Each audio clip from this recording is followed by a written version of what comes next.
Linda used some sugar to bake 17 pies. A similar amount of sugar was also used to bake 7 cakes. Each cake used 50 grams more sugar than each pie.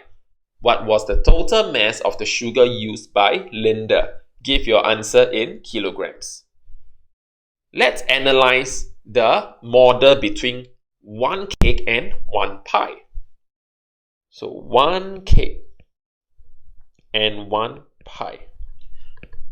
It is quite easy to compare the mass of sugar used, isn't it? So they mention each cake over here uses 50 grams more sugar than each pie.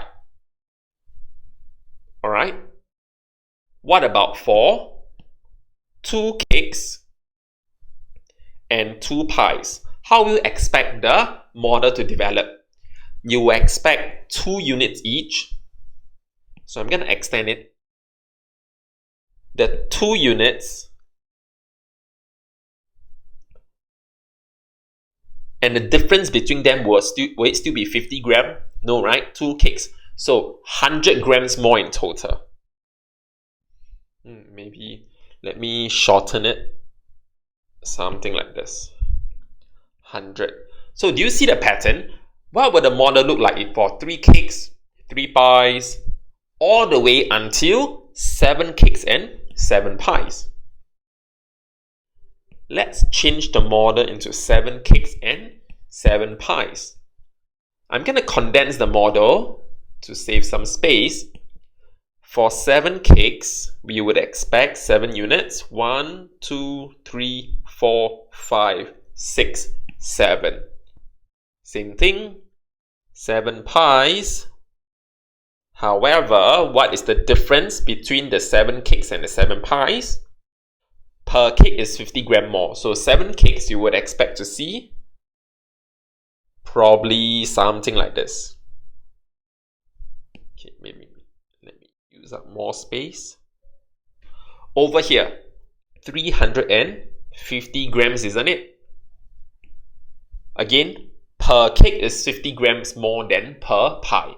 So 7 cakes you would expect to use 350 more grams. The question also mentioned Linda used this exact amount of sugar for 17 pies, which means from here all the way to here must be the amount of sugar used for the remaining 10 pies. Make sense? Hence, we can start off with the first step. Mass of sugar used for 1 pie. If we use 350 grams for 10 pies, then for 1 pie we will just take 350 grams divided by 10 to give you 35 grams. From this point on, it's actually quite straightforward.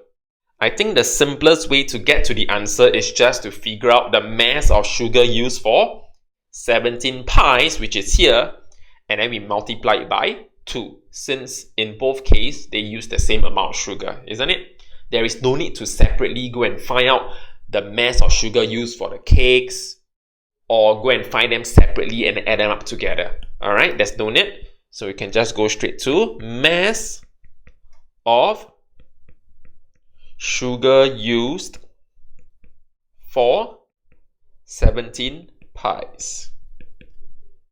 That would be 35 grams times 17 to give us 595 grams. After that, we just need to multiply it by 2. Total mass of the sugar used by Linda. 595 grams times 2 to give us 1190 grams, and we need to change it to kilograms, which is 1.19 kg.